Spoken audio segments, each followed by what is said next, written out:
प्राणों से प्यारे विद्यार्थियों, साथियों, आज हम चर्चा करेंगे लोकमान्य बाल गंगाधर तिलक का जो राष्ट्रवाद संबंधी विचार था, क्या वह वास्तव में सांप्रदायिक था। मतलब तिलक के जो राष्ट्रवाद संबंधी विचार हैं, क्या वो सांप्रदायिक थे, इसके ऊपर चर्चा आज हम करेंगे। तो नोट करेंगे आप, आदर्शवादी विचारक लोकमान्य बाल गंगाधर तिलक, क्या तिलक का राष्ट्रवाद सांप्रदायिक था, या इसको दूसरे रूप में कह सकते हैं क्या कि तिलक का राष्ट्रवाद क्या हिंदू समर्थक और मुस्लिम विरोधी था। मतलब तिलक के जो राष्ट्रवाद संबंधी विचार थे, क्या वो हिंदुओं का समर्थक और मुसलमानों का विरोधी था। तिलक के राष्ट्रवाद संबंधी विचार बहुत ही गंभीर बात है ये। मतलब मूल बात हमें ये समझना है आज कि तिलक के जो राष्ट्रवाद संबंधी विचार हैं, वो क्या वास्तव में हिंदुओं का समर्थक था उसके विचार, और मुसलमानों के विरोधी थे वो। इसके ऊपर हमें जो है विश्लेषण करना है। Lecture number 44। यस स्टूडेंट्स, ध्यान दें। सबसे पहले तो मैं आपको यहाँ ये बताना चाहता हूँ पृष्ठभूमि रूप में ही कि लोकमान्य बाल गंगाधर तिलक के जो राष्ट्रवाद संबंधी विचार हैं, वो वास्तव में किसी भी रूप में सांप्रदायिक नहीं थे। तिलक ने कभी भी ये नहीं कहा कि हम मुसलमानों का विरोध कर रहे हैं।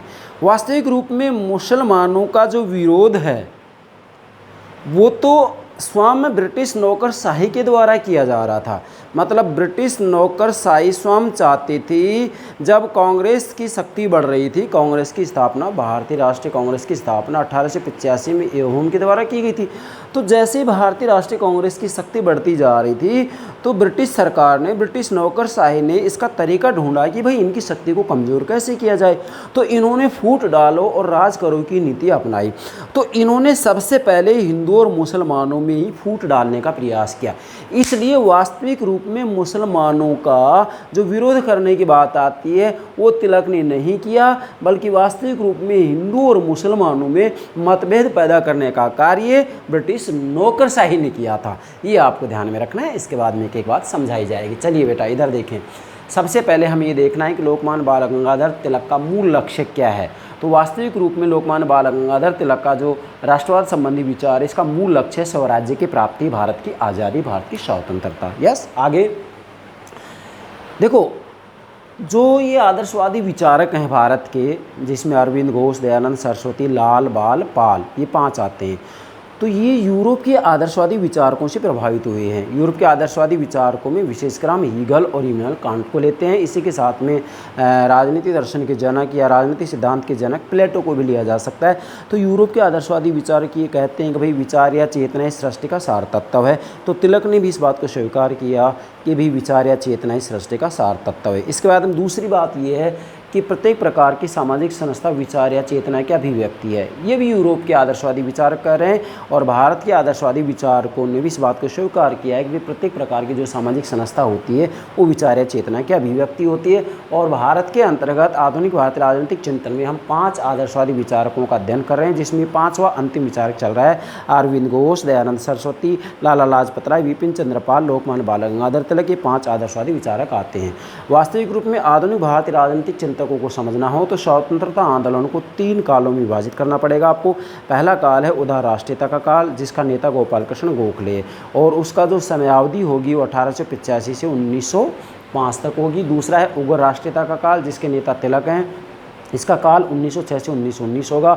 और तीसरा जो काल है वो गांधी युग है, ये इसका जो काल होगा 1920 से 1947 होगा। 15 अगस्त 1947 को भारत को आज़ादी मिल जाती है।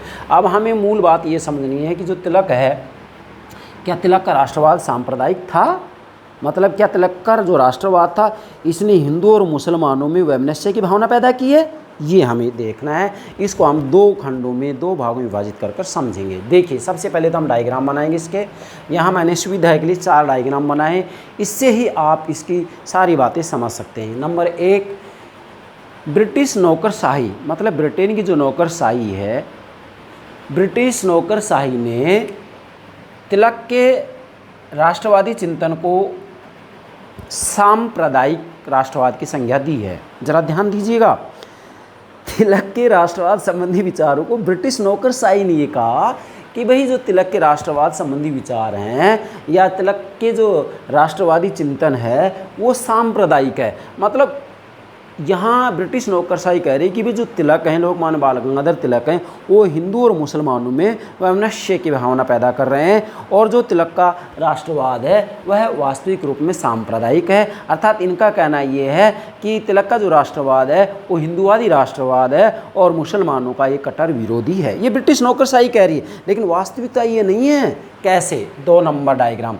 ब्रिटिश नौकरशाही, ध्यान दें, जो ब्रिटिश नौकरशाही है वास्तविक रूप में वह सांप्रदायिक राजनीति की जननी एवं दाई है। दाई का मतलब जो दाई होती है, बच्चे पैदा कराने वाली जो दाई होती है, तो वास्तविक रूप में सांप्रदायिक राजनीति की जो जननी है, सांप्रदायिक राजनीति की जो माँ है, सांप्रदायिक राजनीति की जो दाई है, दाई बोलते हैं जिसको, है ना, तो वास्तविक रूप में ये ब्रिटिश नौकरशाही है, ना कि तिलक है।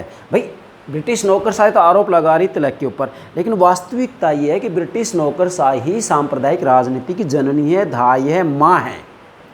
यस, तीसरा, वास्तविकता ये, अब सच्चाई क्या है? वास्तविकता ये है कि हिंदू वह मुसलमानों की एकता के समर्थक थे। मतलब लोकमान्य बाल गंगाधर तिलक के राष्ट्रवाद संबंधी विचारों को यदि देखा जाए तो राष्ट्रवाद संबंधी विचारों का विकास 3 चरणों में हुआ है। सबसे पहले ये वास्तविक रूप में हिंदू राष्ट्र की बात करते हैं, उसके बाद में हिंदू मुस्लिम एकता की बात करते हैं, और तीसरे स्तर पर ये भारतीय राष्ट्रवाद की बात करते हैं, जहाँ पर इन्होंने साफ कह दिया कि मैं जिस राष्ट्रवाद की बात कर रहा हूँ, मैं से स्वराज्य की बात कर रहा हूँ, वह हिंदुओं का या मुसलमानों का या किसी संप्रदाय विशेष का या किसी वर्ग विशेष का नहीं है, बल्कि वह स्वराज्य, वह राष्ट्रवाद तो भारतीय समुदाय का है। जब तिलक ये बात कह रहे हैं तो मुझे बताइएगा यहाँ पर कहाँ आपको ये दिखाई दे रहा है कि तिलक के राष्ट्रवाद संबंधी विचार सांप्रदायिक है? सांप्रदायिकता की गंध उनके विचारों में नहीं आती। ये तो ब्रिटिश नौकरशाही ने आरोप लगाया था, तिलक के राष्ट्रवाद संबंधी विचारों में कहीं पर भी सांप्रदायिकता की गंध नहीं आती है। तिलक ने कभी भी मुसलमानों का विरोध नहीं किया।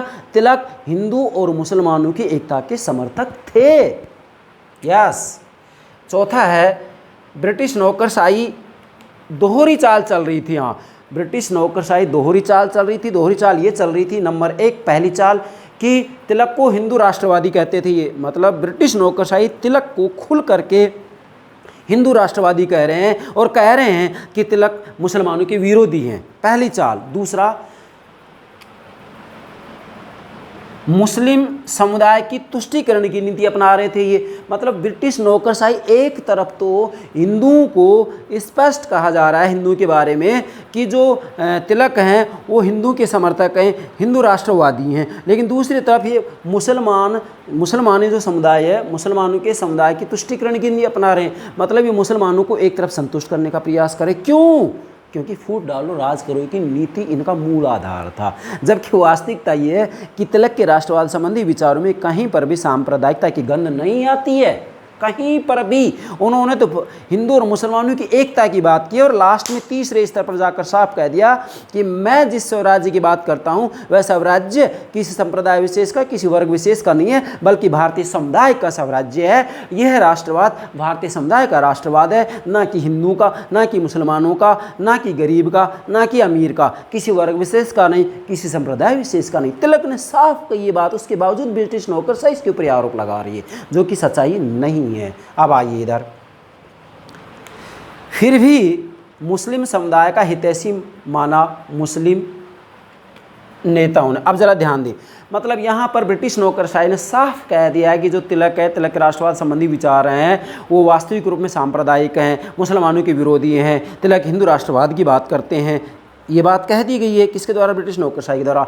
लेकिन फिर भी जो तिलक हैं मुस्लिम समुदाय का हितैषी माना मुस्लिम नेताओं ने। मतलब स्वयं मुस्लिम नेताओं ने तिलक के राष्ट्रवाद संबंधी विचारों को मुस्लिम समुदाय का हितैषी माना।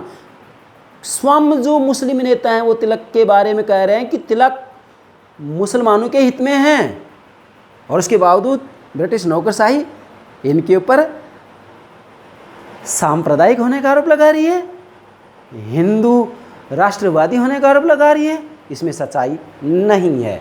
अब 5वां डायग्राम, तिलक का जो राष्ट्रवाद है, तिलक का राष्ट्रवाद बहुआयामी और क्रमशः विकास का राष्ट्रवाद है।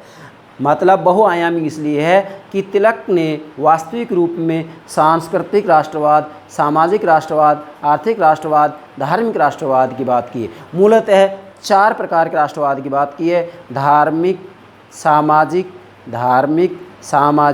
आर्थिक, राजनीतिक। इन 4 प्रकार के राष्ट्रवाद की बात की है, इसलिए इसको बहुआयामी राष्ट्रवाद कहा जाता है। क्रमशः विकास 3 चरणों में है। पहले हिंदू राष्ट्रवाद की बात करते हैं, उसके बाद हम अपने विचारों में संशोधन कर लेते हैं। फिर ये हिंदू मुस्लिम एकता के राष्ट्रवाद की बात करते हैं, और तीसरे स्तर पर उन्होंने भारतीय राष्ट्रवाद की बात की है। तो इनके विचारों में तो वास्तविक रूप में शुद्धिकरण हुआ है, इनके विचारों में तो वास्तविक रूप में इस तरीके से विकास हुआ है कि इनमें सांप्रदायिकता की गंध कहीं आती ही नहीं है।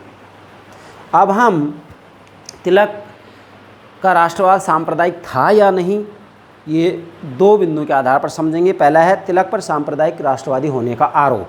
ध्यान दें, तिलक पर सांप्रदायिक राष्ट्रवादी होने का आरोप मतलब सबसे पहले तो देखा जाएगा कि भाई तिलक को जो है सांप्रदायिक राष्ट्रवादी क्यों कहा जाता है। तो मैंने यहाँ स्पष्ट कर दिया है। Anglo Indian press, Powell price एक विद्वान हैं, ध्यान दें, फिर से बता रहा हूँ यहाँ, Anglo Indian press, Powell price, ये पॉवेल और प्राइस नाम के विद्वान हैं। इन्होंने तिलक को या तिलक के राष्ट्रवादी विचारों को मुस्लिम असहिष्णु बताया है। मतलब इन्होंने ये कहा कि भी तिलक के राष्ट्रवाद संबंधी जो विचार है वो सांप्रदायिक हैं। इसी के साथ में वैलेंटाइन सिरोल हिंदूवादी एवं मुस्लिम विरोधी। अब ज़रा ध्यान दें, वैलेंटाइन सिरोल है, इन्होंने तिलक के राष्ट्रवाद को हिंदूवादी एवं मुस्लिम विरोधी कहा है। हिंदूवादी मुस्लिम विरोधी कहा है किसने? वैलेंटाइन सिरोल ने। इसी के साथ में जकारिया एवं रजनी पामदत्त, ये विद्वान हैं, जकारिया एवं रजनी पामदत्त ने भी जो है तिलक के राष्ट्रवाद को सांप्रदायिक राष्ट्रवाद की संज्ञा दी है। अब हकीकत देखा जाए तो तिलक का राष्ट्रवाद सांप्रदायिक नहीं था। इसका हम दूसरे खंड में अध्ययन करेंगे। दूसरा है आरोप का खंडन। मतलब तिलक के ऊपर जो आरोप लगाया गया है कि तिलक का जो राष्ट्रवाद है सांप्रदायिक है, इसका हम खंडन करेंगे कि वास्तविक रूप में तिलक का राष्ट्रवाद जो है सांप्रदायिक नहीं है। कैसे? नंबर 1, ऐतिहासिक दृष्टि से असत्य आरोप। मतलब तिलक के ऊपर जो आरोप लगाया गया है कि तिलक का जो राष्ट्रवाद है वह सांप्रदायिक है, तो ऐतिहासिक दृष्टि से देखा जाए तो यह आरोप असत्य है। क्यों है असत्य? क्योंकि 1885 में भारतीय राष्ट्रीय कांग्रेस की स्थापना हुई, ए होम के द्वारा की गई। तो 1885 से ही ब्रिटिश नौकरशाही कांग्रेस की बढ़ती शक्ति से चिंतित थी, परेशान थी। मतलब 1885 भारतीय राष्ट्रीय कांग्रेस की स्थापना होती है और दिन प्रतिदिन भारतीय राष्ट्रीय कांग्रेस की शक्ति बढ़ती जाती है। अब भारतीय राष्ट्रीय कांग्रेस की शक्ति जैसे जैसे बढ़ती जा रही है तो ब्रिटिश सरकार ब्रिटिश नौकरशाही से चिंतित होगी, और जैसे ब्रिटिश नौकरशाही ब्रिटिश सरकार इससे चिंतित होती है तो उन्होंने क्या किया, फिर फूट डालो और राज करो की नीति अपनाइए। तो सच्चाई ये है कि वास्तविक रूप में तिलक का जो राष्ट्रवाद है सांप्रदायिक नहीं है, बल्कि स्वयं जो ब्रिटिश नौकरशाही है, ब्रिटिश नौकरशाही ने हिंदू और मुसलमानों में फूट डालने की शुरुआत की थी। दूसरा बिंदु, तिलक हिंदू मुस्लिम एकता के समर्थक थे और ब्रिटिश नौकरशाही इसकी शत्रु थी। दूसरा जो है, इस आरोप का हम खंडन कर रहे हैं कि भाई तिलक का राष्ट्रवाद सांप्रदायिक नहीं है। दूसरा तर्क ये दे रहे हैं हम कि तिलक हिंदू मुस्लिम एकता के समर्थक थे और ब्रिटिश नौकरशाही की शत्रु। वास्तव में देखा जाए तो लोकमान्य बाल गंगाधर तिलक तो हिंदू और मुसलमानों की एकता के समर्थक थे। तिलक का जो राष्ट्रवाद का विकास हुआ है उसमें पहला तो ये है कि भाई हिंदू राष्ट्र की बात करते हैं, दूसरे स्तर पर ये हिंदू मुस्लिम एकता की बात करते हैं। इन्होंने कभी भी हिंदू और मुसलमानों में जो है वैमनस्य भावना पैदा करने का प्रयास नहीं किया, बल्कि हिंदू और मुसलमानों की एकता की बात की इन्होंने। और अगर वास्तव में देखा जाए तो ब्रिटिश नौकरशाही इसकी शत्रु थी। क्या? तिलक हिंदू मुस्लिम एकता की बात करते थे, लेकिन जो ब्रिटिश नौकरशाही है वह हिंदू और मुसलमानों की एकता की समर्थक नहीं थी, बल्कि इन्होंने तो फूट डालो राज करो की नीति अपनाई। मतलब मुसलमानों की तुष्टीकरण की नीति अपनाई, और दूसरी तरफ इन्होंने वास्तविक रूप में तिलक के ऊपर आरोप लगा दिया कि ये जो है हिंदू राष्ट्रवाद की बात करते हैं, जबकि सच्चाई ये नहीं। इन्होंने तो ये विशेष प्रयास किया ब्रिटिश नौकरशाही ने कि भाई इनको एकजुट ना होने दें, क्योंकि संगठन में शक्ति होती है। अब संगठन में शक्ति होती है तो इन्होंने हिंदू और मुसलमानों के अंतर्गत हमेशा जो है फूट डालने का प्रयास किया। जैसे 1916 में कांग्रेस लीग समझौता कराया। अब अगर तिलक के बारे में कहा जाए कि भाई तिलक जो है हिंदू और मुसलमानों में जो है सांप्रदायिक बीज बो रहे हैं, तो ऐसा नहीं है। अगर ऐसा होता तो 1916 में कांग्रेस लीग समझौता कराया था इन्होंने, तो कांग्रेस और लीग के बीच में समझौता कराया था, जिसको लखनऊ पैक्ट भी कहा जाता है। तो इन्होंने जब समझौता कराया तो ये अगर इनके विचार सांप्रदायिक होते तो फिर ये इसके अंतर्गत समझौता नहीं कराते। इसलिए मूल जो शत्रु थी वो तो ब्रिटिश नौकरशाही थी, ब्रिटिश सरकार थी। तीसरा जो आरोप का खंडन कर रहे हैं, तीसरा तर्क या बिंदु है, तिलक के राष्ट्रवाद का एक प्रमुख आधार आर्थिक भी था। लोकमान्य बाल गंगाधर तिलक का जो राष्ट्रवाद है वो सांप्रदायिक इसलिए भी नहीं है क्योंकि तिलक के राष्ट्रवाद का जो प्रमुख आधार था वो क्या था, आर्थिक था। प्रमुख आधार आर्थिक भी था। कैसे? लोकमान्य बाल गंगाधर तिलक स्वदेशी एवं बहिष्कार आंदोलन का, जरा ध्यान दें, स्वदेशी बहिष्कार आंदोलन का मूल आधार आर्थिक राष्ट्रवाद था। अब आर्थिक राष्ट्रवाद लोकमान्य बाल गंगाधर तिलक के स्वदेशी बहिष्कार आंदोलन का मूल आधार था, तो वास्तविक रूप में जो आर्थिक राष्ट्रवाद है वह दोनों समुदायों के हितों में था। दोनों समुदायों का मतलब हिंदू और मुसलमानों दोनों समुदायों के हित में था। दोनों समुदायों की आर्थिक स्थिति को सुदृढ़ करने का प्रयास करें। यहाँ पर जो स्वदेशी और बहिष्कार आंदोलन चल रहा है, क्या इसके बारे में ये कहा गया है कि भाई हिंदू की स्थिति तो सुधर जाएगी, मुसलमानों की स्थिति गिर जाएगी, या ये कहा है कि स्वदेशी और बहिष्कार का प्रयोग केवल हिंदू करें मुसलमान नहीं करें? ऐसा कहीं नहीं कहा इन्होंने तो मतलब लोकमान्य बाल गंगाधर तिलक का जो लक्ष्य था वो स्वराज्य की प्राप्ति था।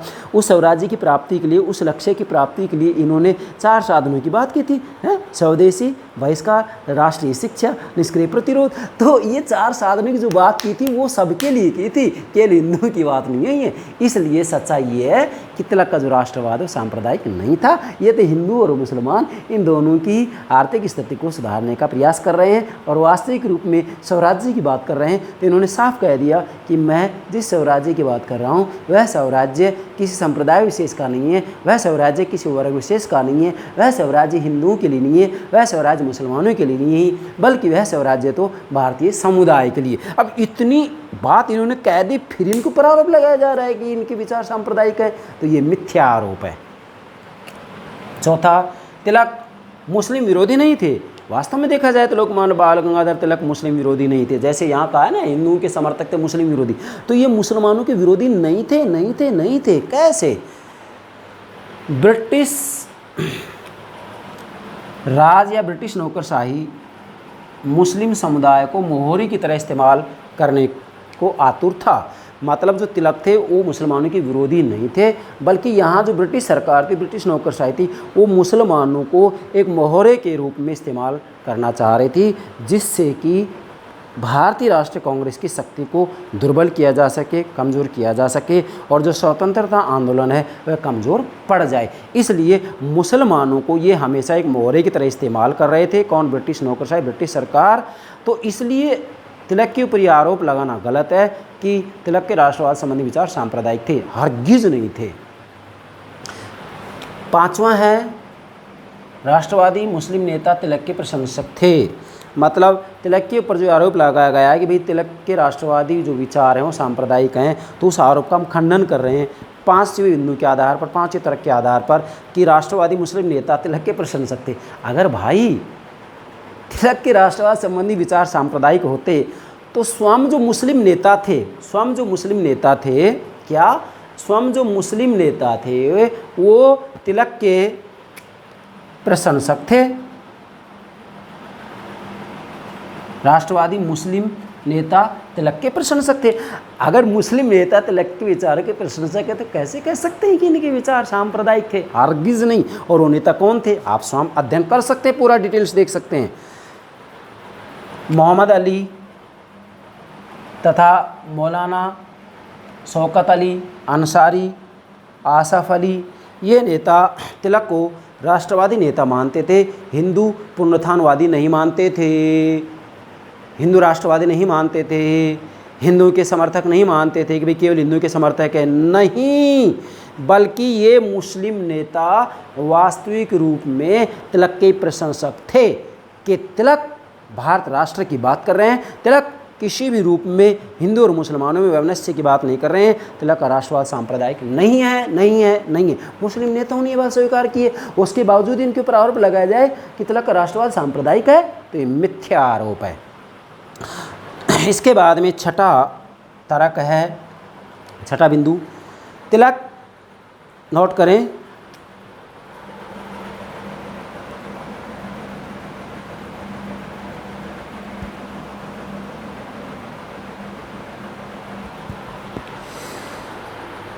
तिलक राष्ट्रवाद के नहीं बल्कि संपूर्ण भारतीय राष्ट्रवाद के समर्थक थे।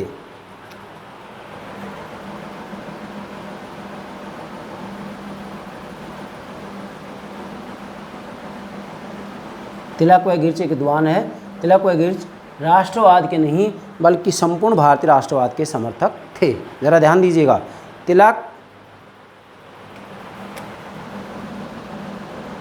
व गिरच राष्ट्रवाद के नहीं बल्कि संपूर्ण भारतीय राष्ट्रवाद के समर्थक थे। मतलब लोकमान्य बाल गंगाधर तिलक के ऊपर जो आरोप लगाया जाता है कि भाई तिलक का राष्ट्रवाद जो है सांप्रदायिक था, तो ये बात गलत है। क्यों गलत है? क्योंकि तिलक वास्तविक रूप में देखा जाए तो राष्ट्रवाद के नहीं बल्कि संपूर्ण भारतीय राष्ट्रवाद के समर्थक थे। मतलब यहाँ आप ऐसे भी कह सकते हैं इसको, तिलक व गिरच राष्ट्रवाद के नहीं बल्कि संपूर्ण भारतीय राष्ट्रवाद के समर्थक थे। क्यों? क्योंकि इन्होंने स्वयं ने कहा है कि मैं जिस स्वराज्य, आप जरा इसको नोट करेंगे, मैं जिस स्वराज्य की बात कर रहा हूँ, तिलक कह रहे हैं, मैं जिस स्वराज्य की बात कर रहा हूँ वह स्वराज्य किसी संप्रदाय विशेष का नहीं है, वह स्वराज्य किसी वर्ग विशेष का नहीं है, वह स्वराज्य ना हिंदुओं का है ना मुसलमानों के लिए है, वह स्वराज्य तो भारतीय समुदाय के लिए। अब ये बात तिलक कह रहे हैं तो इनके ऊपर ये आरोप कैसे लगा सकते हैं आप कि तिलक के राष्ट्रवादी विचार सांप्रदायिक थे? हरगिज नहीं, मिथ्या आरोप है, ये ब्रिटिश नौकरशाही के द्वारा लगाया गया है। तिलक के राष्ट्रवाद संबंधी विचारों में कहीं पर भी सांप्रदायिकता की गंध नहीं आती है। स्वयं देख सकते हैं क्या कह रहे हैं यहाँ पर, तिलक कह रहे हैं मैं जिस स्वराज्य की बात करता हूँ वह स्वराज्य ना हिंदुओं के लिए ना मुसलमानों के लिए, वह स्वराज्य किसी संप्रदाय विशेष के लिए नहीं है, वह स्वराज्य किसी वर्ग विशेष के लिए नहीं है, बल्कि वह स्वराज्य भारतीय समुदाय के लिए है। फिर भी इनके ऊपर यह आरोप लगाया जाए कि तिलक के राष्ट्रवादी विचार सांप्रदायिक है, तो ये मिथ्या आरोप है, ये झूठ है, ये वास्तविकता नहीं है, ये सच्चाई नहीं है। स्वयं मुस्लिम नेता भी तिलक के विचारों के प्रशंसक थे। फिर कहाँ कमी रह जाती है कि तिलक के राष्ट्रवादी विचार सांप्रदायिक हैं? ये तो ब्रिटिश नौकरशाही के द्वारा दोहरी चाल चली गई थी। इसलिए मैं तो ये कहूँगा कि तिलक के राष्ट्रवाद संबंधी विचारों की आज हमें ज़्यादा आवश्यकता है। उस समय भले ही भारत गुलाम था, लेकिन आज तो हम आज़ाद हैं, आज तो हम ब्रिटिश सरकार के शिकंजे से निकल चुके हैं। 1947 में हमें आज़ादी मिल चुकी है। तो आज भारतीय राष्ट्रवाद के बारे में जो तिलक के विचार थे वो आज अनुकरणीय हैं, आज इनकी हमें ज़्यादा आवश्यकता है। मैं तो ये कहूँगा कि आधुनिक भारतीय राजनीतिक चिंतकों के ज़्यादातर विचारों की आज हमें ज़्यादा आवश्यकता है, आज के दौर में, जबकि चारों तरफ आक्रामक रवैया अपनाया गया है, चारों तरफ अपराधीकरण बढ़ता जा रहा है, चारों तरफ संप्रदाय विशेष में आपस में वैमनस्य की भावना पैदा की जा रही है। ऐसी स्थिति में तिलक के राष्ट्रवाद संबंधी विचारों की ज़्यादा आवश्यकता है। ये 6 बिंदु के आधार पर आप लोकमान्य बाल गंगाधर तिलक के राष्ट्रवाद संबंधी विचारों के बारे में बता सकते हैं कि तिलक के राष्ट्रवाद संबंधी विचार सांप्रदायिक नहीं थे। तिलक ने कभी भी मुसलमानों का विरोध नहीं किया। तिलक के विचारों को, तिलक के राष्ट्रवादी विचारों को किसी भी सूरत पर हिंदू पुनरुत्थानवादी या हिंदू राष्ट्रवादी नहीं कहा जा सकता, बल्कि तिलक तो जिस राष्ट्रवाद की, जिस स्वराज्य की बात करते हैं वह वास्तविक रूप में भारतीय समुदाय का स्वराज्य है, भारतीय समुदाय का राष्ट्रवाद है। इन्होंने कहीं पर भी हिंदू मुसलमानों का जिक्र नहीं किया, कहीं पर भी किसी संप्रदाय विशेष की बात नहीं की, कहीं पर भी किसी वर्ग विशेष की बात नहीं की, बल्कि इन्होंने हर जगह ये कहा है भारतीय समुदाय, भारतीय समुदाय। निष्कर्ष निकालेंगे अब। निष्कर्ष ये है कि ब्रिटिश नौकरशाही ने तिलक के राष्ट्रवादी विचारों को हिंदूवादी राष्ट्रवादी कहा है। तिलक के राष्ट्रवादी विचारों को हिंदू पुनरुत्थानवादी कहा है। किसने? ब्रिटिश नौकरशाही ने, ब्रिटिश सरकार ने। लेकिन सच्चाई ये नहीं है। सच्चाई क्या है? सच्चाई ये है, मैंने लिख भी दिया है यहाँ, वास्तविकता ये है कि हिंदू व मुसलमानों की एकता के समर्थक थे। मतलब सच्चाई एक, लोकमान्य बाल गंगाधर तिलक हिंदू व मुसलमानों की एकता के समर्थक थे। तिलक ने साफ कहा था कि मैं जिस स्वराज्य की बात कर रहा हूँ वह किसी संप्रदाय विशेष का नहीं है, किसी वर्ग विशेष का नहीं है, बल्कि वह साम्राज्य तो क्या, वह स्वराज्य तो भारतीय समुदाय का है। किसका है? भारतीय समुदाय का है। तो इसमें हिंदू समुदाय, मुस्लिम समुदाय का नाम नहीं लिया है, बल्कि भारतीय समुदाय की बात की जा रही है। और भारतीय समुदाय की बात की जा रही है तो इसका मतलब तिलक के राष्ट्रवादी विचार सांप्रदायिक नहीं थे। ब्रिटिश नौकरशाही ने जो आरोप लगाया था वो मिथ्या आरोप था। मुझे विश्वास है आप तिलक के ऊपर जो आरोप लगाया गया था कि भी तिलक के राष्ट्रवाद संबंधी विचार सांप्रदायिक थे, ये बिल्कुल गलत है, निराधार है। अतर्क संगत है, अबौद्धिक है, इसमें कहीं भी तर्क संगतता नहीं है, कहीं भी बौद्धिकता नहीं है, बल्कि ये मिथ्या आरोप है। तो आप इन 2 खंडों के आधार पर इसका अच्छे से अध्ययन कर सकते हैं। अब एग्जाम में कहीं से भी कुछ भी प्रश्न पूछा जाए आपका आंसर गलत नहीं हो सकता। मुझे विश्वास है आप इस बात को अच्छे से समझ गए होंगे कि तिलक के राष्ट्रवादी विचार वास्तविक रूप में सांप्रदायिक नहीं थे। इसके बारे में ये नहीं कहा जा सकता है कि हिंदू के समर्थक थे और मुसलमानों के विरोधी थे, नहीं। ये तो जिस स्वराज्य की, जिस राष्ट्रवाद की बात करते हैं वह स्वराज्य, वह राष्ट्रवाद भारतीय समुदाय का राष्ट्रवाद है, भारतीय समुदाय का स्वराज्य है। मुझे विश्वास है आप इसे अच्छे से समझ गए होंगे। यस बेटा, okay, thank you very much, thank you very much.